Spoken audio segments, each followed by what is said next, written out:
Boa tarde, galerinha.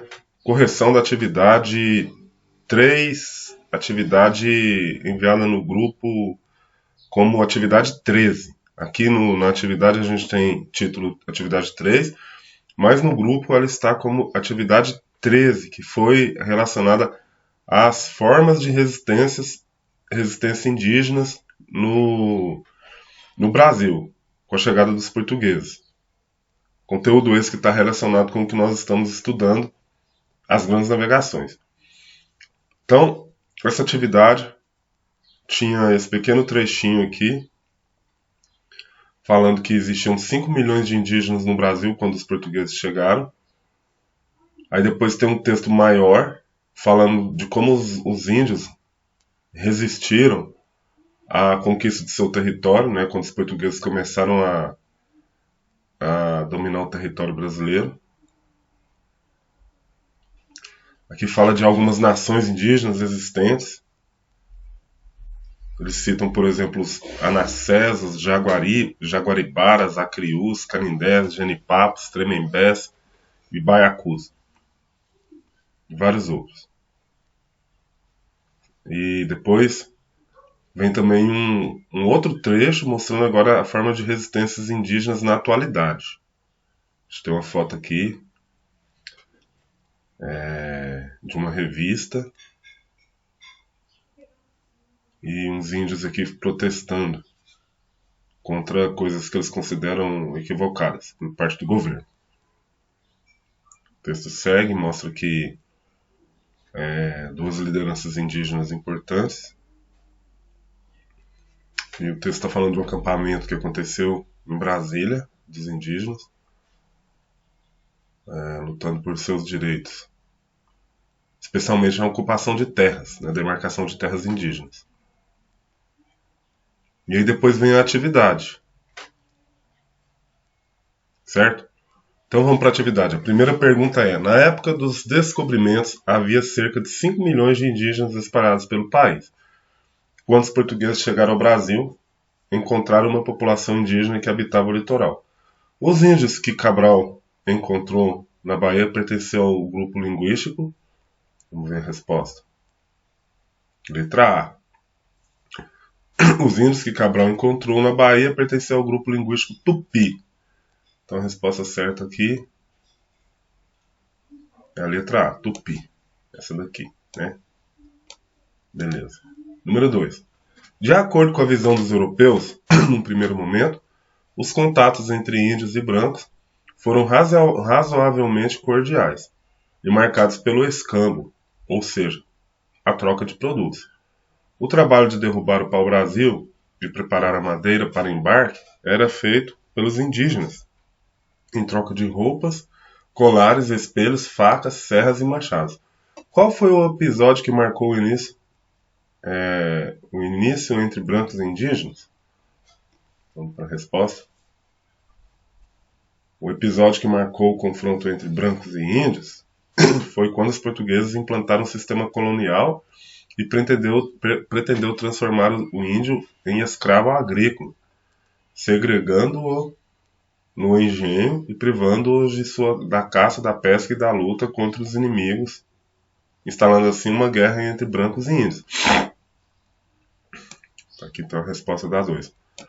Os índios, no primeiro momento, tiveram essa relação de escambo, de troca de mercadoria, só que depois o português ele escravizou o índio para trabalhar nas lavouras, especialmente de cana-de-açúcar.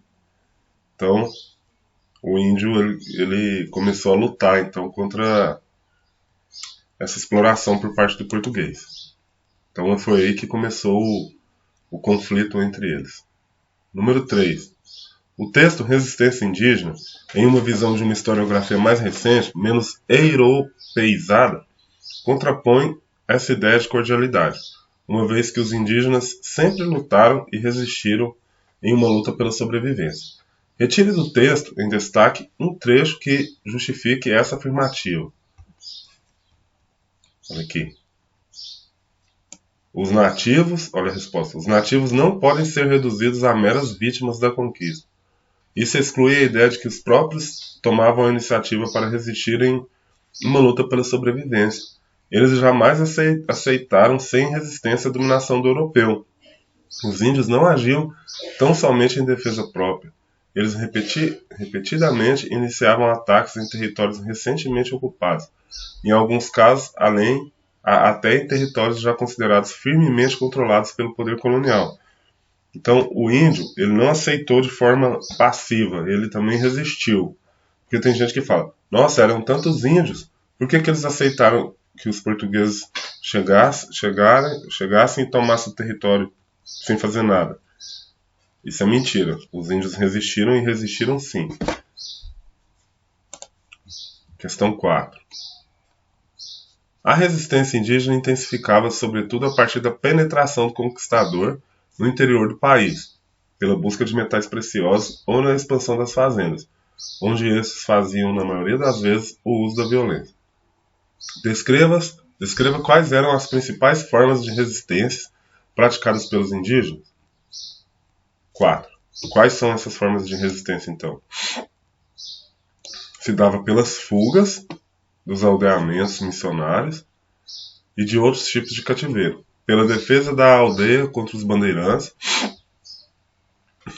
por ataques a vilas e fazendas, pela colaboração com o europeu, bem como pelo suicídio quando presos. Então, os índios fugiam dos aldeamentos, atacavam vilas e fazendas, e muitas vezes colaboravam com alguns europeus para conseguir ficar livre e ainda se suicidavam quando eram presos. Número 5. Das alternativas a seguir, assinale V para verdadeiras e F para falsas, em relação à religiosidade dos povos indígenas. Os portugueses impunham seu domínio religioso com a intenção de tornar os nativos submissos ou aparentemente dóceis à dominação. A letra A é V. Letra B, F. Na visão dos primeiros portugueses, os índios já possuíam uma religiosidade, por isso eles deveriam respeitá-la. Isso é falso. Letra C, verdadeiro. Cadê?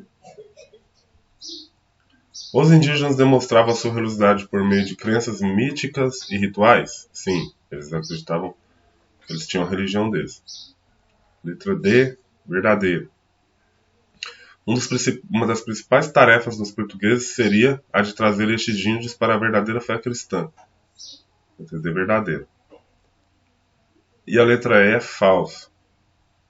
Os portugueses incentivam os indígenas com costumes como a poligamia, a antropofagia, o andar sem roupas e as bebidas. Isso é falso. O que é poligamia? Casamento com várias mulheres. Antropofagia é comer carne humana. Andar sem roupa é andar pelado. E beber bebida alcoólica. Então isso aqui é falso. Os portugueses não incentivavam essa prática. Agora vem um quadro. Esse quadro aqui, né? Cadê o quadro? Esse quadro aqui. Procure no dicionário o significado de. Aí vem poligamia, antropofagia, genocídio e preconceito. Vamos lá. Poligamia é um sistema onde o homem tem mais de uma mulher ao mesmo tempo. Foi o que eu falei. Antropofagia é a ação de comer carne humana. Também falei. Genocídio significa a exterminação sistemática de pessoas, tendo como principal motivação as diferenças de nacionalidade, raça, religião e principalmente diferenças étnicas. E o preconceito é um juízo pré-concebido que se manifesta com uma atitude discriminatória perante pessoas, crenças, sentimentos e tendências de comportamento. Preconceito é quando você vê uma pessoa e nem conhece a pessoa e já pensa sobre ela algo que nem é verdadeiro. Você já fala, nossa, a pessoa é assim, assim, assado. Então você tem um juízo que discrimina a pessoa. Depois que você conhece a pessoa, você vê que não era nada daquilo. Número 7. O texto Resistência Indígena deixa evidente que os nativos resistiram com bravura à chegada dos europeus. Segundo o texto, quais foram os fatores que prejudicaram maiores êxitos dos nativos nessas resistências? A superioridade militar dos europeus. e a dificuldade dos indígenas de se unirem contra um inimigo comum. Porque tinha muito índio que era inimigo entre si. E os portugueses eles tinham armas de fogo. Então, a maior dificuldade que os indígenas encontraram para resistir foi isso. A falta de união e o poder bélico dos portugueses. Poder militar. 8. Geralmente é comum as escolas comemorar o dia 19 de abril, como um momento que, na maioria das vezes, reproduz a visão da Europa sobre os índios. O texto da Folha do Brasil em Foco traz essa reportagem e fala como os povos indígenas celebram o dia 19 de abril. Destaque e transcreva do texto a citação que fala dessa celebração. Vamos lá, o texto é esse aqui, ó, da revista. Tá vendo? Então vamos aqui para a resposta. Como que os índios tratam o dia 19 de abril? Como um dia de luta e resistência contra as ameaças ao seu modo de viver. Aí aqui segue a resposta, mas o básico que a gente precisa saber é esse. Como um dia de luta e resistência contra as ameaças ao seu modo de viver. Número 9, vamos para a pergunta.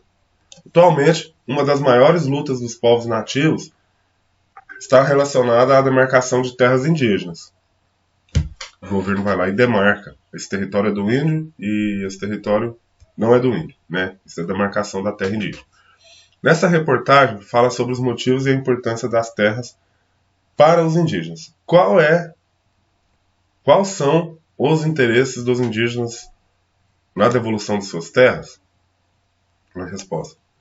Nós não queremos a terra para fazer negócio, queremos ela para cuidar, plantar e fazer com que o nosso povo, nossas crianças e jovens se desenvolvam para continuar a nossa luta. Nós estamos aqui acima do medo e da coragem, como dizia Cacique Chicão. E a 10. Nessa atividade usamos 3 textos. Três textos. Um trecho de um livro didático, que eu mostrei lá em cima, um artigo científico e uma reportagem, que foi o último que a gente viu aqui da revista, Brasil em Foco. Todos eles tratam das questões indígenas. Com suas palavras, descreva como cada um destes textos tratam a questão destes povos nativos. Aqui, era uma resposta pessoal, tá vendo? Olha o que eu espero de você como professor. O primeiro texto traz o indígena passivo, ou seja, que aceitou a dominação sem fazer nada. O segundo como protagonista no processo de resistência, ou seja, o índio sempre lutou para não ser dominado pelo português. E o terceiro coloca-os em busca do cumprimento das legislações que garantem seus direitos. O terceiro texto mostra os índios lutando para que o governo garanta os seus direitos, certo? Então o primeiro, vamos lá, voltar lá no texto. Esse primeiro texto aqui, ó, ele mostra o índio como alguém que aceitou ser dominado. Esse segundo texto aqui, ó, esse artigo, mostra que o índio lutou para não ser dominado. E esse terceiro aqui, da revista, mostra que o índio, ele hoje luta para que os seus direitos sejam assegurados pelo governo. Ok? Então é isso, galera. Depois eu vou mandar esse arquivo no grupo. Um forte abraço para você e até a próxima.